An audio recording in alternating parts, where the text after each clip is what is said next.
오늘도 뜨거운 이슈 시원하게 풀어드리겠습니다. 오늘의 커버스토리 박상현 아나운서 나와 있습니다. 어서 오세요. 네, 안녕하세요. 박상현입니다. 네, 오늘 출근길 미끄럽던데 어땠어요? 저는 일부러 그래서 눈이 온다는 얘기를 어제 뉴스를 통해서 봐서 좀 평소보다 한 15분 정도 일찍 나왔는데 평소와 비슷하게 도착을 했어요. 아, 그래요? 네, 예. 좀 천천히 오느라 그랬고요. 많이 눈이 비처럼 막 휘날리더라고요. 네. 네, 많이 주의를 좀 하셔야 될 것 같습니다. 소낙비가 아니라 소낙눈이라는 표현도 등장을 했어요. 네. 폭설 그리고 또 한파특보 또 대설주의보 소식은 잠시 뒤에 알아보고요. 네. 오늘 새벽에 지진 소식도 있었다고요? 네, 그렇습니다. 오늘 새벽 2시 35분쯤에 충북 충주시 북서쪽 22km 지역 9km 깊이에서 규모 3.1의 지진이 발생했습니다. 예. 지진이 발생한 충북 충주시의 최대 진도가 5로 평가가 됐거든요. 아. 이 정도면요. 대부분 사람이 진동을 느끼고 잠에 들었던 사람이 깨어날 수도 있는 수준입니다. 그랬군요. 네, 예. 이외에 충북 북부와 강원도, 경기도 일부에서도 지진을 느낄 수 있는 수준의 진도가 측정이 됐습니다. 지진 발생한 충북 소방본부에는 신고가 10여 건이 접수가 됐는데요. 별다른 피해는 아직까지 확인되지 않았습니다. 기상청은 지진 발생 지역 인근에 일부 피해가 발생할 수 있으니까 안전에 주의해달라 이렇게 당부를 했습니다. 저만 그렇게 느끼는 건가요? 최근에 우리나라에서도 지진이 잦아요. 맞아요. 저도 느끼고 있습니다. 걱정입니다. 네. 윤 대통령 탄핵 심판 6차 변론 이야기 자세히 들어보겠습니다. 네. 어제 8시간 정도 진행이 된 거예요? 네, 맞습니다. 오전 10시에 시작을 했잖아요. 예. 오후 6시쯤 변론이 마무리됐으니까 한 8시간 정도 진행이 됐습니다. 증인으로 곽종근 전 특수전사령관, 네. 김현태 특전사 707 특임단장, 박춘섭 대통령실 경제수석이 나왔고요. 네. 양측의 공방이 뜨거웠습니다. 그렇습니다. 의원들을 끌어내라라는 전화통화가 있었느냐를 놓고 공방이 이어졌는데 네. 눈길을 끌었던 증언들 정리해보죠. 네, 먼저 김현태 707 특임단장의 증언부터 좀 몇 가지 꼽아볼게요. 곽종근 전 사령관으로부터 150명이 넘으면 안 된다는데 들어갈 수 없겠느냐라는 취지의 지시를 받았다고 말했습니다. 예. 이게 강한 어조는 아니었고 상급 기관으로부터 받은 지시를 그대로 전달하는 뉘앙스였다라고 설명을 했습니다. 네. 또 전기라도 차단할 방법이 없겠느냐라는 지시를 받은 사실도 확인했습니다. 다만 김 단장은 곽종근 전 사령관의 지시 가운데 국회의원이나 끌어내라라는 얘기는 없었다고 밝혔거든요. 예. 이 부분을 좀 살펴봐야 될 것 같아요. 이게 지난 12월 비상겸 직후에 열렸던 기자회견에서 말했던 것과는 좀 다른 진술입니다. 예. 그 당시 기자회견 때 이런 얘기를 했어요. 음. 국회의원을 끌어내라는데 가능하겠느냐. 국회의원 150명이 모이면 안 된다는 지시를 받았다. 라고 얘기를 했거든요. 예, 곽특수 사령관이 그렇게 이야기했다는 거예요? 예, 기자회견에서요. 예. 근데 어제 말이 약간 달라진 겁니다. 예. 150명이라는 그 숫자만 확실하게 기억을 하고 있다고 말한 거예요. 끌어내라. 국회의원이란 단어는 없었다고 어제 이야기를 했습니다. 그 곽특수 사령관이 이 단장한테 이제 지시를 했다는 거죠. 국회의원을 끌어내라는데 가능하겠느냐 이렇게 네네, 그렇습니다. 물었다는 거죠. 네, 여기에 대해서 지난 기자회견 때와 또 달라진 발언이 하나 있거든요. 네. 케이블 타이의 용도입니다.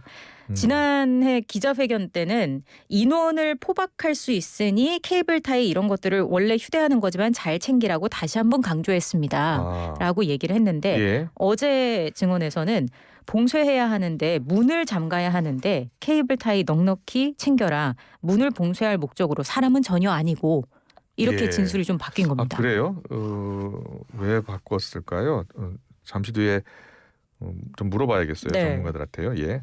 또 곽 전 사령관은 어떻게 답했습니까? 곽 전 사령관은 윤 대통령으로부터 끌어내라는 지시를 받은 대상은 국회의원이 맞는다 진술을 했습니다.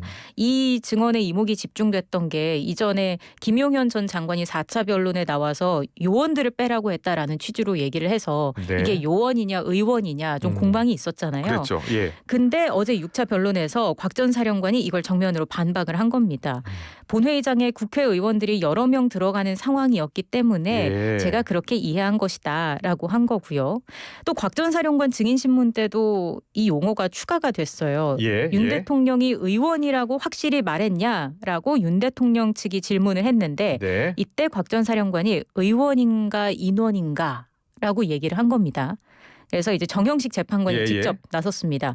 곽 전 사령관한테 증인 진술이 조금 달라진다. 오로지 들은 얘기만 말씀을 해봐라. 라면서 사실관계를 하나씩 확인을 했는데 여기서 이제 정 재판관의 질문에 대해서 곽 전 사령관이 인원으로 기억한다고 답을 했습니다. 네. 국회의원은 듣지 않은 걸로 기억한다라고 답변을 했습니다. 그렇군요. 네, 예. 마지막으로 박준섭 대통령실 경제수석이 증언을 했는데요. 야당이 국회 예산을 삭감한 것과 관련해서 증언을 쏟아냈습니다. 네. 정부 예산안을 일방적으로 단독 처리한 사례는 헌정사상 처음이라고 이야기를 했고 국정 운영의 아킬레스건을 건드려서 문제가 된 거냐라는 질문에 그렇다라고 답을 했습니다. 국회 측에서는 미국에서도 예산안 문제로 셧다운이 자주 발생하지만 군대를 동원했다고 들은 적이 있느냐라고 네. 물었는데 박준섭 수석은 들은 적이 없다면서도 이건 양국의 제도의 차이라고 설명하기도 했습니다. 네. 어제 윤석열 대통령 증인신문을 하지 못하게 됐잖아요. 네. 그래도 여러 가지 코치를 이렇게 좀 해주는 것처럼 보이더라고요. 그리고 한 차례 발언할 기회도 있었죠. 맞습니다. 곽 전 사령관이 윤 대통령으로부터 국회의원을 끌어내라라는 지시를 받았다고 네. 증언한 것에 대해서 이제 윤 대통령은 일단 특전 사령관과 통화를 한 건 국회 상황이 혼잡했기 때문에 예. 안전 문제에 대해서 확인하려는 차원이었다고 이야기를 했습니다. 또 곽 전 사령관이 말한 인원이라는 단어에 대해서도 얘기를 했는데 자신은 사람이라는 표현을 두고 인원이라는 말을 써본 적이 없다면서 곽종근 전 사령관의 증언을 정면으로 반박했습니다. 이 과정에서 탄핵 공작이라는 다소 거친 표현까지 사용을 했습니다. 이렇게 치열한 공방이 좀 오갔는데요. 다음 변론은 오는 11일 다음 주 화요일입니다. 이때는 이상민 전 행안부 장관, 신원식 국가안보실장 등이 증인으로 나섭니다. 네. 자, 6차 변론 기일 끝났고 7차 변론, 8차 변론 남은 겁니다. 네, 그렇습니다. 그리고요. 윤석열 정부의 비상계엄 선포를 통한 내란 혐의 진상규명 국정조사 특위 3차 청문회도 어제 열렸어요. 네, 청문회에는 최상목 대통령 권한대행 부총리 겸 기획재정부 장관이 처음으로 출석을 했고요. 한덕수 국무총리 등도 참석을 했습니다. 네. 특히 최 권한대행에게 여야의 질의가 많이 집중이 됐습니다. 그랬군요. 네, 어떻게 답했는지 잠시 뒤에 알아보고 여당은 최 대행이 마흔혁 헌법재판관 후보자를 임명하지 않은 배경을 부각하는데 상당수의 질의 시간을 할애했어요. 네, 맞습니다. 여당은 최 권한대행에게 주어진 권한의 범위와 관련한 질의를 했는데 네. 여야 합의가 없었다는 이유로 마흔혁 헌법재판관 후보자를 임명하지 않은 결정이 적절했다라는 취지의 발언이 이어졌습니다. 주진우 의원은 마 후보자가 여야가 합의한 후보라고 야당은 주장을 하고 있지만 예. 표결 시점에 여당은 반대하면서 인사청문회조차 들어가지 않았다라면서 마 후보는 여야 합의가 되지 않은 후보라고 강조를 했고요. 장동혁 의원은 마 후보자가 진보 성향 판사 모임인 우리법 연구회 출신이라는 점을 거론하면서 지금 헌법재판소는 정치적 편향성이 문제가 되고 있다 이렇게 지적을 했습니다.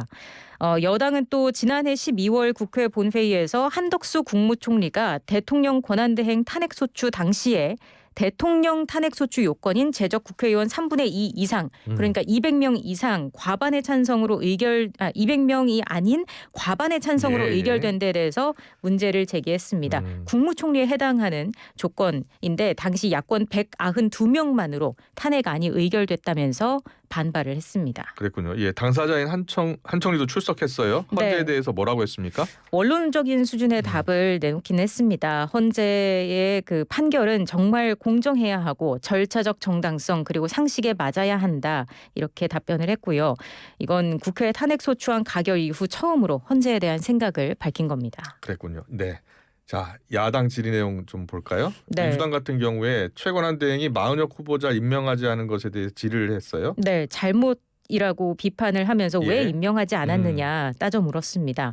한편 최 권한대행은 마 후보자 임명을 보류한 이유에 대해서 당시 재판단은 여야의 합의를 확인할 수 없었다는 것이었다. 예. 지금이라도 합의를 해주시면 임명하겠다. 이렇게 이야기를 했습니다. 또 야당은 계엄 국무회의 당시에 최대행에게 건네진 대통령 쪽지의 성격 규명에 주력하는 모습을 보였습니다. 예. 이게 국회를 해산하려 한 거 아니냐 이런 의혹이 제기됐었잖아요. 네. 최대행이 쪽지를 건네받은 당시의 구체적인 경위와 내용 그리고 윤 대통령의 지시라고 생각하지 않았는지 등을 캐물었습니다. 네, 그 쪽지에 비상 입법기구 네. 예산 편성이라는 내용이 들어있어서 그래요. 맞습니다. 네. 그래서 최대행은 이렇게 이야기를 했어요. 경황이 없어서 처음에는 확인조차 하지 않았다.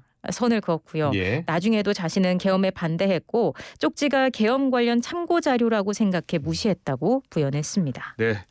그리고 계엄 이후에 국회에 잘 나오지 않았죠. 정진석 비서실장 출석을 했어요. 대통령 계엄 선포 배경을 설명했다고요? 네, 그렇습니다. 야당의 잇따른 탄핵을 지적을 한 겁니다. 행정권과 사법권에 비해 입법권이 특별히 남용되고 남발되고 과도하게 행사되면서 삼권 분립을 근간으로 하는 헌법 헌정 질서가 큰 위기에 처해 있다는 인식이 발동 계기가 됐을 것이라고 이야기를 했습니다. 네. 계엄이 정당하고 적절했는가 하는 판단에 대해서는 한마디로 얘기하기는 어렵다면서 계엄 조치가 발동되기 전후의 여러 상황을 좀 봐야 하고 네. 법적 근거 등도 따지는 등 종합적으로 평가해야 한다는 취지로 발언을 했습니다. 다만 비상계엄 선포에 찬성했느냐라는 질문에는 찬성한 바 없다고 답했습니다. 네, 정치권 여야 움직임 좀 더 자세히 들어볼게요. 권영세 비대위원장 국회에서 신년 기자간담회를 했다고요? 취임 네. 한 달을 맞아서 어떤 진단을 했습니까? 비대위 출범 이후 당의 갈등 봉합과 화합에 중점을 두고 많은 노력을 해왔다라면서 앞으로 당의 변화와 쇄신에 더욱 매진할 뜻을 밝혔습니다. 또 당 지지율이 계엄 직후에 크게 올랐다면서 자신감을 드러내기도 했는데요. 하지만 이건 이제 지지율 상승한 게 국민의힘이 잘했다기보다는 야권의 행태에 실망하신 분들, 특히 이재명 민주당의 나라를 맡길 수 없다는 국민들께서 국민의힘의 힘을 모아주시는 거라고 생각한다고 진단을 했습니다. 개헌에 대한 이야기도 잠깐 했습니다. 예. 지금 주호영 의원 중심으로 개헌 특위가 꾸려지는 중이지 않습니까? 네. 대통령들이 재임 중에 혹은 재임 이후에 불행한 사태를 맞는 일이 굉장히 많았다면서 하나하나 문제가 있다기보다는 우리 헌법상 제도에 문제가 있는 거 아니냐는 지적이 있는 만큼 어떤 부분을 손봐야 할까는 짚어봐야 한다라는 취지로 이야기를 했습니다. 네, 여권에서는 개헌 이야기가 꾸준히 나오는 것 같고요. 네. 윤 대통령과 관계 설정에 대한 생각도 밝혔다고요? 네, 당 안팎에서 나오고 있는 윤 대통령 절연 요구, 출당 요구에 네. 대해서 선을 그었습니다. 형식적으로 출당을 시킨다고 이게 단절이 되느냐라는 건데 인위적으로 거리두기 하는데 동의하지 않는다고 했고요. 당의 쇄신을 제대로 하려면 문제가 되는 부분에 대해서 고치는 노력을 하는 게 단절이다라고 답을 했습니다. 네. 다시 말해서 인위적인 어떤 행위나 절차보다는 그동안 지적된 문제점을 해결하는 데 집중하겠다라는 의미로 보입니다. 네. 그리고요.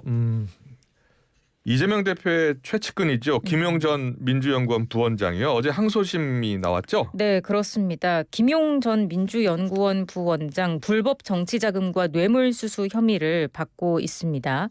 서울고등법원은 1심과 마찬가지로 징역 5년과 벌금 7천만 원, 추징금 6억 7천만 원을 선고하고 예. 법정 구속했습니다. 함께 기소됐던 대장동 민간업자 남욱 변호사는 징역 8개월, 유동규 전 성남도시개발공사 본부장 그리고 정민용 변호사는 무죄를 선고받았습니다. 재판부는 민주당 대선 예비경선 전후인 2021년 남 변호사가 대선 자금 명목으로 건넸다는 8억 4,700만 원 가운데 6억 원을 유죄로 판단했고요. 또 김 전 원장이 성남시 의원 시절에 유 전 본부장이 전달했다는 1억 9천만 원 중에서 7천만 원을 뇌물로 인정했습니다. 네. 사실 김 전 원장 측이 구글 타임라인으로 네. 반전 카드를 꺼냈잖아요. 네. 그런데 유리한 판단은 나오지 않았네요. 그렇습니다. 김 전 원장 측이 불법 자금을 받았다고 검찰이 지목한 시간과 장소를 반박하겠다라면서 이제 김 전 원장의 실시간 위치 기록이 저장되는 구글 타임라인을 제출한 건데 하지만 재판부는 정확성이 인정되지 않는다. 그리고 작동 원리도 공개되지 않아서 증명력이 낮다고 배척을 한 겁니다. 네. 2심은 또 1심에서 유죄 인정의 주요 근거가 된 유동규 전 본부장의 수사기관 및 법정 진술의 신빙성을 그대로 인정을 하면서 이게 이제 이 대표의 대장동 재판 등에서 어떻게 작용할 것인가 좀 불리하게 작용하지 않겠느냐라는 이야기가 나오고 있습니다. 그랬군요. 야당은 이른바 명태균 게이트의 진상을 밝히기 위한 특검 도입 추진에 나섰다고요? 네, 박성준 원내수석 부대표가 어제 국회 정책조정회의에서 창원지검은 명 씨의 황금폰을 입수했지만 수사가 제대로 진행되지 않고 있다면서 다시는 여론조작, 비선 개입, 국정농단이 발생하지 않도록 해야 한다라면서 특검법 추진 계획을 밝혔습니다. 네. 민주당 명태균 게이트 진상조사단 기자회견을 열었습니다.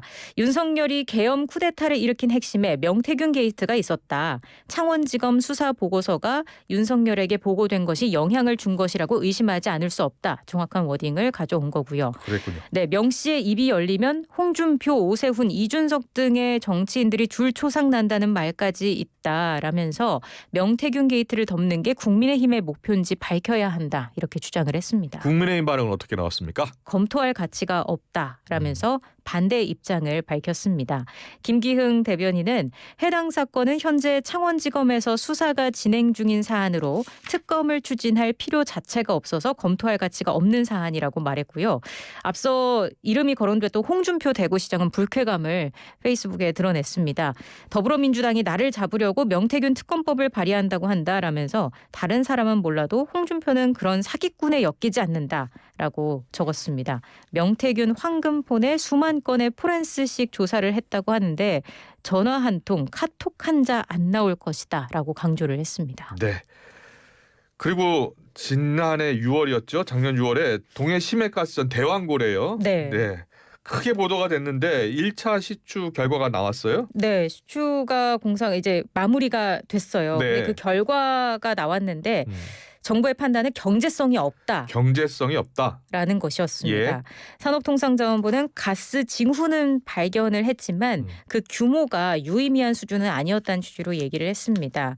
그러면서 해당 시추공은 다시 원상 복귀했다고 밝혔습니다. 네, 오늘 마지막 소식으로요. 전국 대부분의 지역에 지금 많고 강한 눈이 오잖아요. 네. 자세히 좀 설명 좀 해주세요. 네, 눈구름이 내륙으로 파고들고 있어서 서쪽 지역을 중심으로 대설특보가 확대된 상태입니다. 출근길 전국 곳곳에 시간당 3에서 최고 5cm의 매우 강한 눈이 쏟아질 것으로 보이고요. 수도권과 강원 남부는 아침까지, 충청과 호남은 오후까지 폭설이 예상되고 있습니다. 네, 강추위, 폭설, 또 교통사고 다 조심하셔야 합니다. 잘 들었습니다. 스토리텔러 박상현 아나운서와 함께했습니다. 고맙습니다. 네, 고맙습니다.